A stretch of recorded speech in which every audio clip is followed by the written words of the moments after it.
चलिए अब chemical properties की बात कर लेते हैं कि हेलोजन की केमिकल प्रॉपर्टीज़ क्या क्या हैं। केमिकल प्रॉपर्टीज़ का मतलब हमें पता है कि जब हेलोजन आटम दूसरे एलिमेंट्स के साथ कंबाइन करेगा तो किस तरह के प्रोडक्ट्स, किस तरह के कंपाउंड बनाएगा।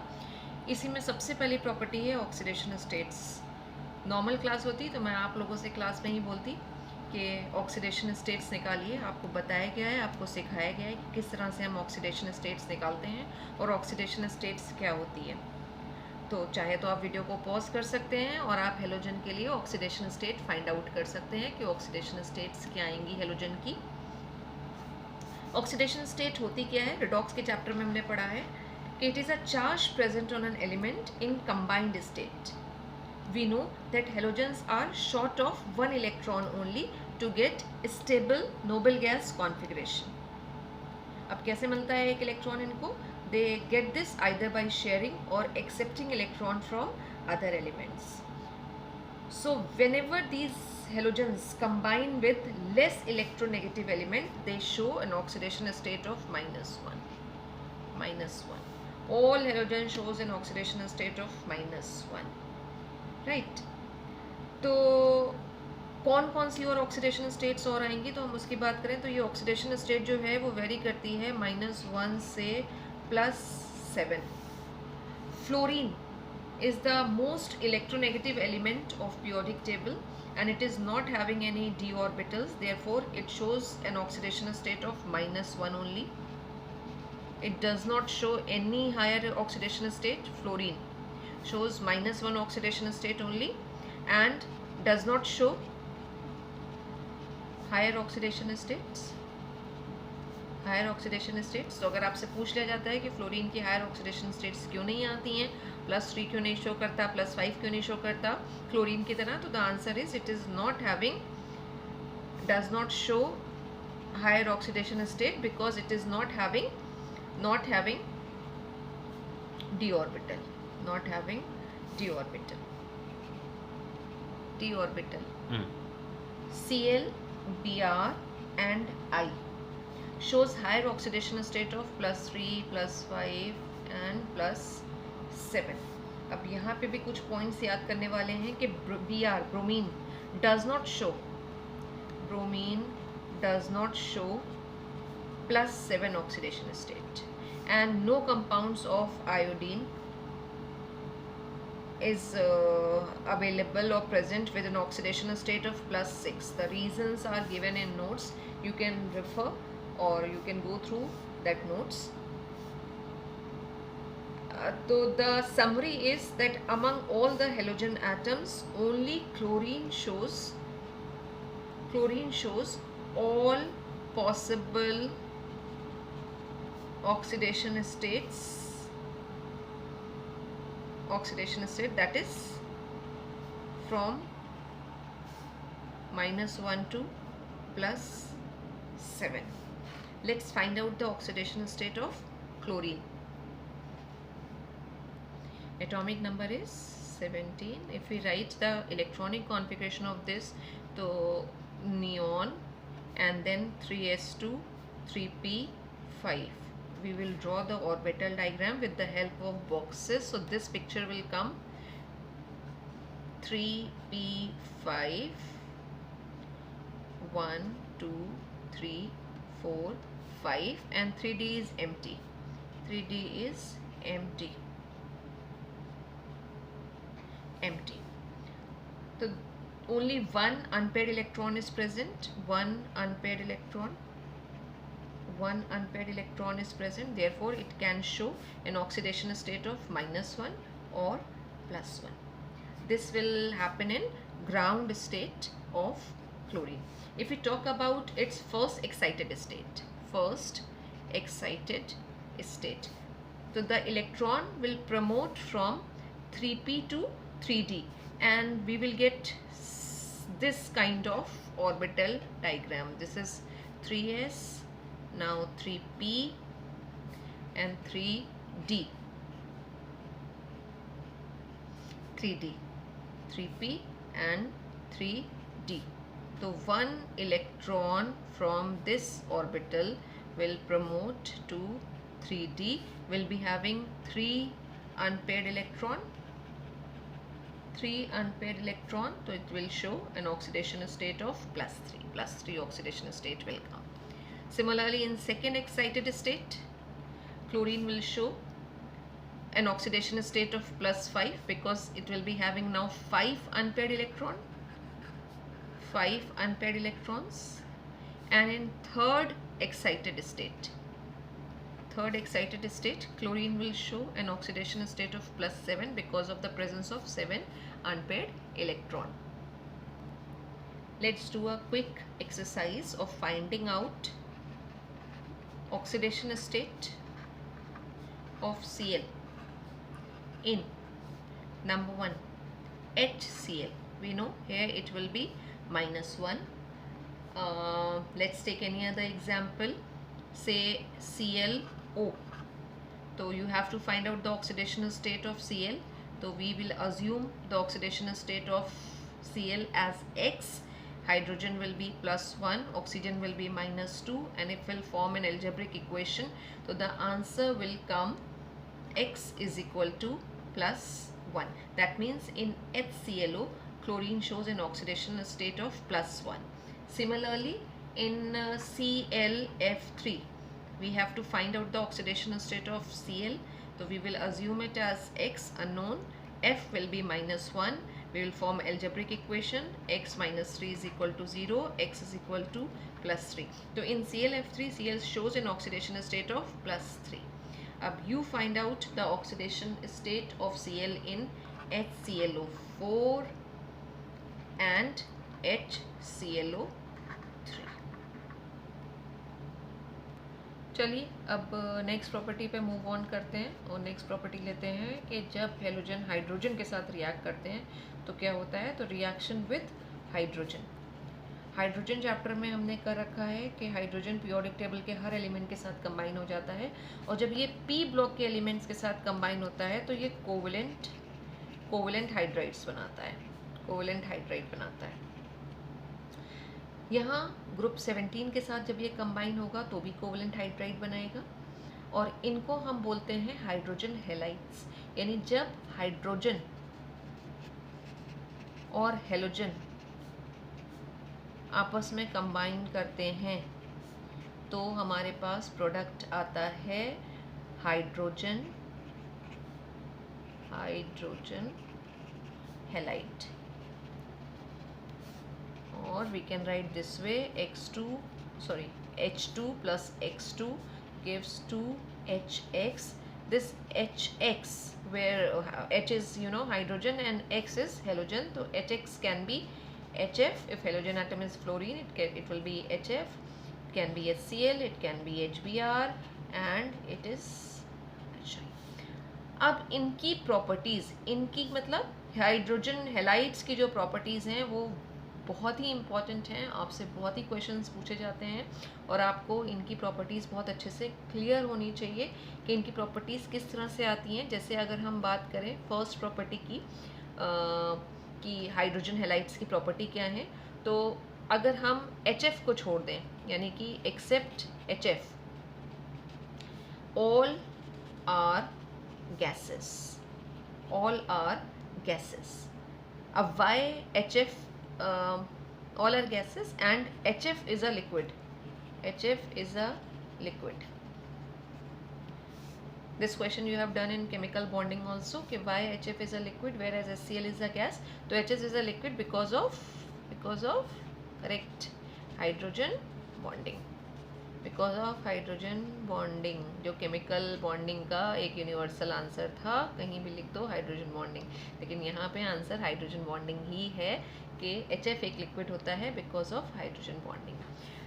बॉइलिंग पॉइंट की बात करें, बॉइलिंग पॉइंट, तो बॉइलिंग पॉइंट कंपाउंड्स के बहुत सारे फैक्टर्स पे डिपेंड करते हैं।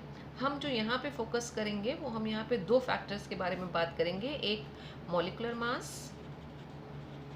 मास और दूसरा हाइड्रोजन बॉन्डिंग।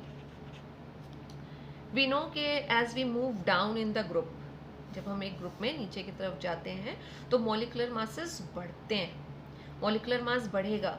HF और HCl में हम कंपेयर करें तो हाइड्रोजन तो दोनों में है, HF और HCl में अगर हम कंपेयर करें तो हाइड्रोजन तो दोनों में है, मास फिक्स है, लेकिन यहाँ F लगा हुआ है और यहाँ Cl लगा हुआ है, एंड वी नो कि Cl का मास F से ज़्यादा होता है। तो जब हम ग्रुप में मूव करेंगे तो मासेस बढ़ते हैं, तो अगर मासेस बढ़ रहे हैं तो molecular masses will also increase.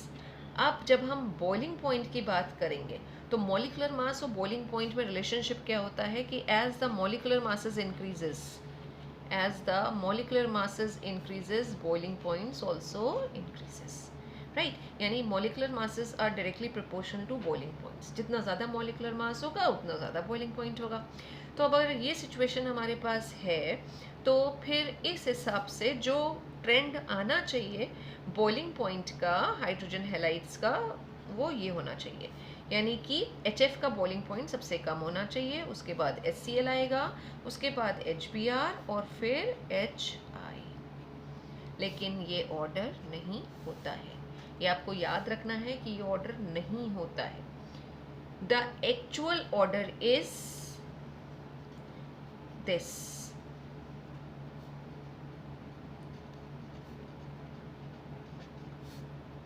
I hope it is clear to you why HF is having highest boiling point and HCl का boiling point सबसे कम होता है among hydrogen halide. It has having lowest boiling point. Why HF is having highest boiling point? Again the answer is hydrogen bonding. Hydrogen bonding. HF में hydrogen bonding आने की वजह से इसकी स्टेट भी चेंज हो जाती है, ये लिक्विड भी हो जाता है। और जब हम बॉइलिंग पॉइंट्स की बात करते हैं, बॉइलिंग पॉइंट की बात करते हैं तो HF का बॉइलिंग पॉइंट सबसे ज़्यादा होता है, उसके बाद HI आता है, क्योंकि बाकी जो ये हेलोजन एटम्स लगे हुए हैं इसमें I का मास सबसे ज़्यादा है, इसलिए HI का बॉइलिंग पॉइंट ज़्यादा होगा, और Cl का मास सबसे कम है, इसलिए Cl लास्ट में चला जाएगा। तो यूजुअली आपसे पूछ लिया जाता है कि among hydrogen halide which is having highest boiling point या फिर which is having lowest boiling point, या फिर अरेंज करने के क्वेश्चंस दे दिए जाते हैं और आपको अरेंज करके बताना है कि क्या ऑर्डर आएगा। जितनी भी प्रॉपर्टीज़ कर रहे हैं हम हाइड्रोजन हैलाइड या हाइड्रोजन एसिड्स की, सारी सारी प्रॉपर्टीज़ इंपॉर्टेंट हैं, आपको केयरफुली देखना है कि किस तरह से ये प्रॉपर्टी एक ग्रुप में वेरी करती है। नेक्स्ट प्रॉपर्टी जो हम डिस्कस करेंगे वो है थर्मल स्टेबिलिटी। क्या मतलब है थर्मल स्टेबिलिटी का? Stability towards heat. Thermal means heat, तो हम स्टेबिलिटी टुवर्ड्स हीट की बात करेंगे। और अगर फैक्टर्स हम देखें कि किन फैक्टर्स पे थर्मल स्टेबिलिटी डिपेंड करती है, तो यूजुअली ये डिपेंड करती है बॉन्ड स्ट्रेंथ पे। एक बॉन्ड जितनी स्ट्रांग होगी उसको तोड़ना उतना ही डिफिकल्ट होगा, यानी वो उतनी ज़्यादा थर्मली स्टेबल होती चली जाएगी। तो वी कैन से कि thermal stability is directly proportional to bond strength. जैसे जैसे बॉन्ड स्ट्रेंथ बढ़ेगी थर्मल स्टेबिलिटी भी बढ़ेगी, राइट? अब बॉन्ड स्ट्रेंथ और बॉन्ड लेंथ के अगर हम रिलेशनशिप की बात करें कि दोनों में क्या रिलेशनशिप है, तो bond strength is inversely proportional to bond length, right?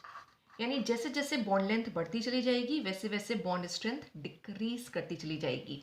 और एक ग्रुप में जब हम नीचे की तरफ मूव करते हैं तो size of the atom increase करता है। तो साइज ऑफ द एटम जब इंक्रीज करेगा, हाइड्रोजन और दूसरा हेलोजन एटम जब आपस में कंबाइन हो रहा है तो हाइड्रोजन का साइज छोटा है, दूसरा जो हेलोजन एटम है उसका साइज बड़ा है, बॉन्ड लेंथ इंक्रीज करती चली जाएगी। तो बॉन्ड लेंथ इंक्रीज होगी तो बॉन्ड स्ट्रेंथ डिक्रीज होगी, बॉन्ड स्ट्रेंथ डिक्रीज होगी तो थर्मल स्टेबिलिटी भी डिक्रीज होगी। ठीक है, समझ लो इस बात को। अब अगर हम बात कर रहे हैं कि क्या थर्मल स्टेबिलिटी है इन हाइड्रोजन एसिड्स की, किस तरह से आएगी इसकी थर्मल स्टेबिलिटी, तो हमने कहा कि when we move down in a group तो bond strength decreases because the bond length increases. तो सारे हेलोजन एसिड्स को अगर हम यहाँ पे लिख लें, HF, HCl, HBr and HI, तो शॉर्टेस्ट बॉन्ड लेंथ किस में होना चाहिए? HF में। Shortest bond length, shortest bond length. और लॉन्गेस्ट बॉन्ड लेंथ किस में होनी चाहिए? HI में, लॉन्गेस्ट बॉन्ड लेंथ, राइट? अब आप बताइए इसमें से कौन सा ज़्यादा थर्मली स्टेबल होगा और कौन सा कम थर्मली स्टेबल होगा? बॉन्ड लेंथ इसकी शॉर्ट है तो इट शुड बी या it will be most thermally stable and this HI will be least thermally stable. तो आपको एग्जाम में कभी वन वर्ड में पूछ लिया जाता है कि among all the halogen acids which will be least thermally stable, तो answer is HI। Which will be most thermally stable, तो आंसर इज HF। और अगर इंक्रीजिंग या डिक्रीजिंग ऑर्डर में अरेंज करने को दे दिया जाए तो थर्मल स्टेबिलिटी सबसे ज़्यादा HF की आएगी, उसके बाद HCl की आएगी, उसके बाद HBr की आएगी, और सबसे कम थर्मल स्टेबिलिटी HI की होगी। Let's move on to another property of halogen acids, and this time we will take their acidic strength. We will talk about their acidic strength. उससे पहले हम समझ लें कि एसिड्स क्या होते हैं। तो एसिड्स और बेसिस का कंसेप्ट हमने आयनिक इक्विलिब्रियम में पढ़ा था, और थ्योरीज पढ़ी थी, 3 थ्योरीज पढ़ी थी वहाँ पे हमने। और जो सबसे पहली थ्योरी है, जो प्राइमरी थ्योरी है, जो एसिड्स को डिफाइन करती है, वो आर्रीनियस थ्योरी है। और आर्रीनियस थ्योरी क्या कहती है कि एसिड्स सिर्फ प्रोटॉन और H+, और जो जितनी आसानी से H+ दे दे, the one who gives H+ ions with ease or very quickly, that will be considered as most acidic substance, right? Among halogen acids, HF, HCl, HBr and HI, तो bond strength अभी हमने बात करी थी कि सबसे कम बॉन्ड स्ट्रेंथ किसकी होगी, HI की होगी। क्यों? क्योंकि सबसे ज़्यादा बॉन्ड लेंथ इसी की है। बॉन्ड स्ट्रेंथ कम है, बॉन्ड लेंथ ज़्यादा है, तो जो H और I का बॉन्ड होगा वो ईजिली टूट जाएगा या डिसोसिएट हो जाएगा, और ये आसानी के साथ H+ को रिलीज करेगा in comparison to other hydrogen halides और हाइड्रोजन एसिड्स। तो हम बात करें इन सारे हेलोजन एसिड्स में कि सबसे स्ट्रॉन्गेस्ट एसिड कौन सा होगा और सबसे वीकेस्ट एसिड कौन सा होगा। ये H+ आसानी से दे रहा है, तो it means HI strongest acid है, स्ट्रॉन्गेस्ट एसिड है, स्ट्रॉन्गेस्ट एसिड। क्यों स्ट्रॉन्गेस्ट एसिड है? Because it releases H+ with ease. Weakest acid की बात करेंगे तो HF, H और F का जो बॉन्ड स्ट्रेंथ है वो बहुत ज़्यादा है क्योंकि बॉन्ड लेंथ शॉर्ट है। तो जो वीकेस्ट एसिड की बात करेंगे तो HF है। कोरोसिव से आप कंफ्यूज मत करिएगा, यहाँ पे हम H+ डोनेट करने की जो प्रॉपर्टी है, जो टेंडेंसी है, उसके बेसिस पे बता रहे हैं कि HI आसानी के साथ H+ को रिलीज करेगा, इसलिए स्ट्रॉन्गेस्ट एसिड है, और HF डिफ़िकल्टी के साथ H+ को रिलीज करेगा, इसीलिए हम HF को वीकेस्ट एसिड कहते हैं। रीज़न फिर से बता दें क्यों HF एक वीकेस्ट एसिड है, क्योंकि जो बॉन्ड लेंथ है वो शॉर्ट है, और H+ does not, bond length short है, और H+ is not releases or does not release with ease. Students, this is a very important point. It is asked in the exam कि which among halogen acid which is the weakest acid, and students write HI or any other acid, or if it is asked which one is the strongest acid, they write HF, जबकि just opposite of this is there, that HF is a weakest acid and HI is a strongest acid. Move on to another property, reducing nature.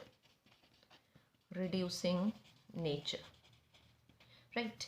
So the reducing power of halogen acids depends upon the ease with which it decomposes to give H2 and X2. For example, if we have this halogen acid, so it will give H2 plus it decomposes and gives this hydrogen, and जो भी halogen यहाँ पे involve है वो halogen हमारे पास यहाँ पे आ जाएगा। तो जो जितनी आसानी के साथ डिकम्पोज होके H2 को प्रोड्यूस करेगा उसका रिड्यूसिंग नेचर सबसे अच्छा होगा। फिर वही वाली बात आ जाएगी जो हमने ऊपर डिस्कस करी है कि among all the halogen acids जो HX होता है उसकी बॉन्ड लेंथ सबसे ज़्यादा होती है। बॉन्ड लेंथ सबसे ज़्यादा होने की वजह से उसकी स्टेबिलिटी सबसे कम होती है। तो क्या होना चाहिए, जो रिड्यूसिंग पावर है वो डाउन द ग्रुप, यानी कि HF, HCl, HBr और HI, जब हम डाउन द ग्रुप मूव कर रहे हैं तो FCl, Br, I जो हमारे आ रहे हैं हेलोजन एसिड का फॉर्मेशन कर रहे हैं, इसमें सबसे अच्छा रिड्यूसिंग नेचर किसका होना चाहिए, HI का होना चाहिए। क्यों? क्योंकि इसकी जो बॉन्ड है वो थर्मली स्टेबल नहीं है। ये आसानी के साथ हाइड्रोजन को रिलीज़ करेगा, HF आसानी से हाइड्रोजन को रिलीज़ नहीं करेगा। बिल्कुल यही सेम चीज़ यहाँ पर आएगी। एसिडिक स्ट्रेंथ की जब हम बात करते हैं तो HI हमारा स्ट्रॉन्गेस्ट एसिड है। सिमिलरली जब हम रिड्यूसिंग नेचर की बात करते हैं तो फिर से हमारा HI आएगा, जिसको हम बोलेंगे it is a powerful reducing agent. और सारे हेलोजन एसिड में हम कंपेयर करें तो ये वीकेस्ट रिड्यूसिंग एजेंट होगा और ये पावरफुल रिड्यूसिंग एजेंट होगा। तो फिर से वन वर्ड के क्वेश्चन में अगर आपसे पूछा जाता है कि which is among halogen acid which one is the strongest और पावरफुल रिड्यूसिंग एजेंट, तो the strongest is HI, strongest और powerful reducing agent is HI। Reason फिर से वही आ जाएंगे, just keep in your mind that जो बॉन्ड लेंथ है HI की वो लंबी है, लॉन्ग बॉन्ड लेंथ है, और जो बॉन्ड स्ट्रेंथ है वो कम है। तो इसकी वजह से जो बेस्ट रिड्यूसिंग एजेंट आएगा among all the halogen acid वो होगा HI। अरेंज करने को दे दिया जाए तो भी यही ऑर्डर रहेगा, HF जो हमने यहाँ एसिड्स में बात करी थी। तो reducing nature increases down the group. This will be the order. Now let's quickly revise what we have done, like the properties of halogen acid. अगर पूछा जाता है आपसे कि among all the halogen acids boiling point सबसे ज़्यादा किसका होगा, तो highest boiling point जो आएगा वो HF का होगा। अगर पूछा जाता है सबसे कम बॉइलिंग पॉइंट किसका होगा, लोएस्ट बॉइलिंग पॉइंट किसका होगा, तो लोएस्ट बॉइलिंग पॉइंट HCl का होगा। सबसे ज़्यादा मोस्ट थर्मली स्टेबल पूछा जाता है कौन सा होगा, तो मोस्ट थर्मली स्टेबल जो एसिड हमारा होगा, हेलोजन एसिड जो हमारा होगा वो क्या होना चाहिए, HF। इसी तरह सबसे कम थर्मली स्टेबल कौन सा होगा, लीस्ट थर्मली स्टेबल की बात करें तो least thermally stable will be HI। Strongest acid कौन सा होगा among all the halogen acid, strongest acid among all the halogen acid, very very important. तो this is not HF, this is HI। और strongest reducing agent की अगर आपसे बात कर ली जाए कि स्ट्रॉन्गेस्ट रिड्यूसिंग एजेंट कौन सा होगा, तो स्ट्रॉन्गेस्ट रिड्यूसिंग एजेंट होगा HI। आपको ये पॉइंट्स सारे के सारे अच्छे से समझ लेने हैं।